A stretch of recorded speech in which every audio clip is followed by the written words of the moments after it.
mamanea Pipujana mtukandra mfaza mara nyangu mangazan katika mafurenye Oh mamanea Pipujana mtukandra mfaza mara nyangu mangazan katika mafurenye Adiswanga na taktamino Ifuna kumnyau Mbizata faminta nga bangu mpilcha Mengtaza umarafoza ko Adiswanga na taktamino Ifuna kumnyau Mbizata faminta nga bangu mpilcha Mengtaza umarafoza ko Nandoshika janga Tika niyara kanambul zirof Niyara kanambul kakao Niyara kanambul lavani Iskofa namwa Zandiran fakampanga Tika niyara kanambul zirof Niyara kanambul kakao Niyara kanambul lavani Iskofa namwa Zandiran fakampanga Tikini yako madamo Uwa mamanea Pipujana mtukandra Mfaza mara nyangu mangazan katika mafurenye mamanea Pipujana mtukandra Mfaza mara nyangu mangazan katika mafurenye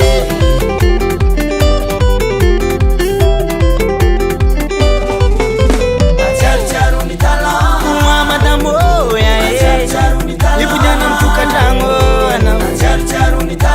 Ozan katika mafurenye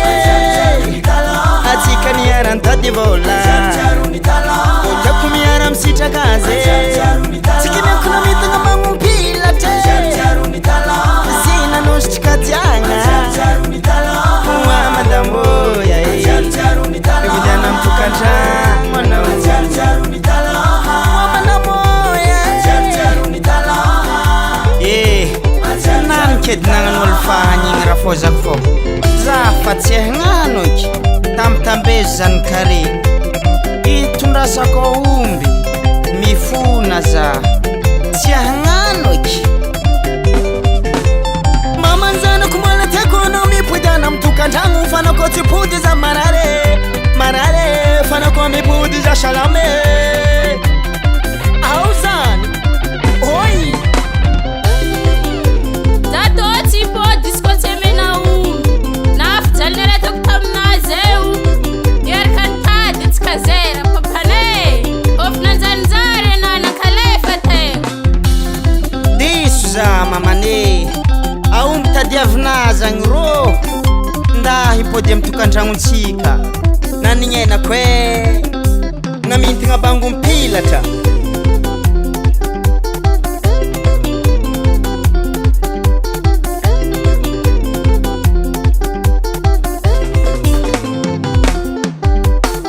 Vale, vunje fatere Tamtambezo na bavino vale Izira mbola tia kumari ngufatula kolu nguvale Tamtambezo na bavino vale Simanyinu vale na nambwari ngiheli Tamtambezo na bavino vale Akor vale Anana ndatsika na bavu Miti tichungoma Ananyan mbola bira kazureku Chacha mkod bakanawu Akula bin lefa papangu zan kone nandre vale Chenazi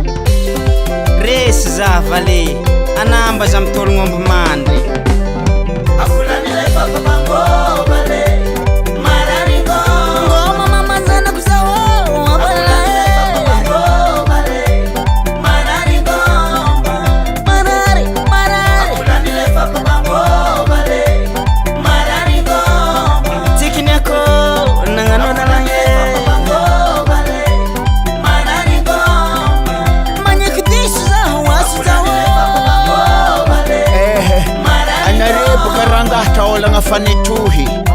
Mayani Charan mahedishu Chishira chivita mfandamina Fatanrebu mangar Kambolo manganu pa Aja fadrang Dana ketane Mazdeshnaji Matuna nga mea beto yan Enga futama Anjar mitati Akulani lefa papango vale Kashila Situ